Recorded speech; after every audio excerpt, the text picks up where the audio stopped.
नमस्कार। आज हम सृष्टि की रचना के उस दिलचस्प वर्णन को समझने की कोशिश कर रहे हैं जो ब्रह्मा जी ने नारद मुनि को सुनाया था। ये जानकारी हमारे स्रोत में दी गई है।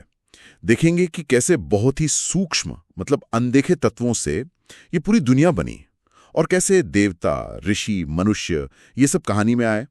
चलिए इस रचना की कहानी में थोड़ा और गहरा उतरते हैं। हाँ बिल्कुल। और ये वर्णन ये सीधा ब्रह्मा जी के नजरिए से है कि उन्होंने सृष्टि कैसे रची। हमारा मकसद है ब्रह्मा के सृष्टि कार्य को समझना, जानना कि मुख्य वंश कैसे शुरू हुए और इस सब में भगवान शिव की क्या भूमिका बताई गई है। तो शुरुआत कैसी हुई? स्रोत बताता है कि ब्रह्मा जी ने सबसे पहले सूक्ष्म भूत बनाए। मतलब ये क्या है? जैसे ध्वनि, स्पर्श। हाँ बिल्कुल। ध्वनि, स्पर्श, रूप, रस, गंध ये सृष्टि के मूल तत्व हैं, एकदम बेस।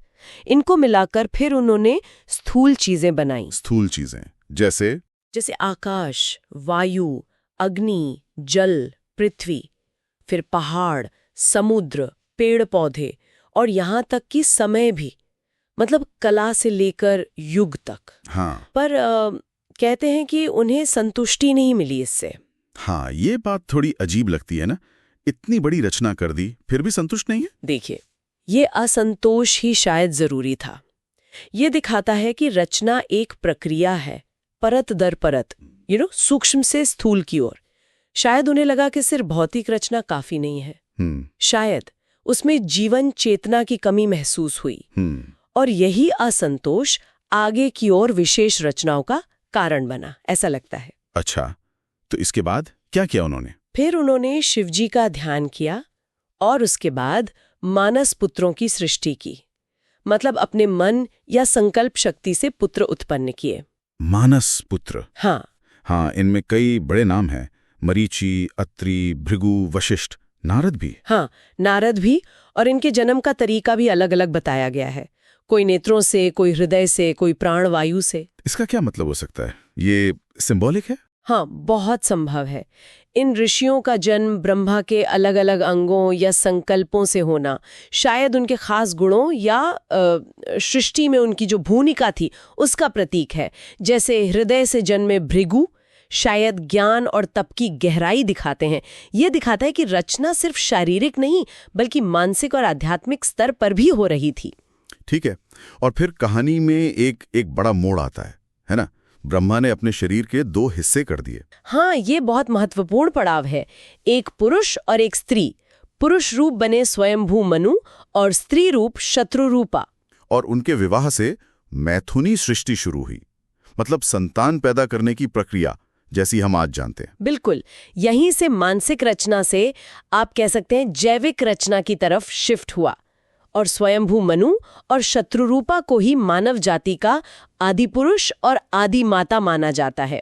वंश परंपरा की शुरुआत यहीं से हुई। तो मनु शत्रुपा की संतानें हुई, पुत्र और पुत्रियां भी।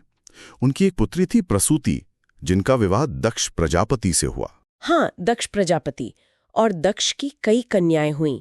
इनके विवाह फिर बहुत महत्वपूर्ण ऋषियों और देवताओं से हुए। जैसे एक पुत्री सती का विवाह तो शिवजी से हुआ था। बिल्कुल। और कुछ का विवाह धर्म से हुआ। स्रोत में दक्ष की पुत्रियों की संख्या पर थोड़ा कल्पभेद का भी जिक्र है, मतलब किसी और वर्णन में शायद संख्या अलग हो। लेकिन वंश विस्तार में सबसे अहम कौन है? कश्यप ऋषि का नाम आता है बार बार। हाँ, कश्यप ऋषि, ये बहुत महत्वपूर्ण है। कहा जाता है कि दक्ष की 13 पुत्रियों का विवाह कश्यप से हुआ और उन्हीं से देवता, दैत्य, दानव, मनुष्य, पशु पक्षी, नाग, पेड़ पौधे, मतलब लगभग सभी तरह के जीव जंतु उत्पन्न हुए। ये एक तरह से दिखाता है कि कैसे कुछ मुख्य पूर्वजों से ही ये पूरा ब्रह्मांड और इसके सारे प्राणी कहीं ना कहीं आपस में जुड़े हुए हैं। सब एक ही बड़े परिवार का हिस्सा है। और इसी कड़ी में सती की कहानी भी आती है, जिनका विवाह शिव से हुआ था, पर उन्होंने अपने पिता दक्ष के यज्ञ में पति का अपमान देखकर शरीर त्याग दिया था। हाँ, वो बहुत दुखद प्रसंग है। लेकिन मान्यता है कि बाद में देवताओं की प्रार्थना पर वे ही पार्वती के रूप में हिमालय के घर जन्मी और फिर उन्होंने कठोर तपस्या की और दोबारा शिवजी को पति रूप में पाया। ये कहानी खुद में त्याग, भक्ति, पुनर्जन्म, ईश्वर प्राप्ति, इन सब के गहरे संदेश देती है। पार्वती जी के कई नाम भी हैं, काली, दुर्गा, चंडिका। हाँ, अनेकों नाम है, कामाख्या, सर्वमंगला। ये सब उनके अलग अलग रूपों, शक्तियों और भक्तों की मनोकामनाएं पूरी करने की क्षमता को दर्शाते हैं। भोग और मोक्ष दोनों देने वाली मानी जाती हैं। तो आखिर में ब्रह्मा जी नारद को क्या निष्कर्ष बताते हैं इस पूरी सृष्टि रचना का? मतलब इसका सार क्या है? अंत में ब्रह्मा जी स्पष्ट करते हैं कि ये जो सारी सृष्टि है, ये मूल रूप से भगवान शिव की इच्छा और उनकी आज्ञा से ही रची गई है। वो कहते हैं कि ब्रह्मा यानी वो खुद, विष्णु और रुद्र जो शिव का ही एक रूप है, ये तीनों त्रिदेव असल में गुणों के आधार पर अलग दिखते हैं, पर है एक ही परम तत्व, परब्रह्म शिव के ही स्वरूप है। तो ये इस पूरे वर्णन को एक शैव दृष्टिकोण देता है, जहां शिव ही परम सत्य हैं, सगुण भी निर्गुण भी। तो हमने समझा कि कैसे ब्रह्मा ने शिव की प्रेरणा से सृष्टि रची, पहले सूक्ष्म तत्व, फिर उनसे ये दुनिया बनी, फिर मानस पुत्र आए, ऋषि मुनि, फिर मनु शत्रुपा से मानव वंश शुरू हुआ, और कश्यप जैसे ऋषियों के जरिए देवता, दैत्य, मनुष्य, लगभग सभी जीवों का विस्तार हुआ। और सती पार्वती की कथा भी इसी रचना चक्र का एक बहुत महत्वपूर्ण हिस्सा है। बिल्कुल। और इस पूरे विवरण को देखें तो ऐसा लगता है मानो हर रचना, हर रिश्ता, हर घटना किसी बड़ी अनदेखी योजना का हिस्सा है, एक डिवाइन प्लान जैसा। ये सोचने पर मजबूर करता है कि क्या हमारे अपने जीवन, हमारे रिश्ते, क्या वो भी इसी तरह किसी गहरे, शायद दिव्य ताने बाने से बुने हुए हैं? क्या हम सब भी उसी एक बड़ी कहानी का हिस्सा हैं?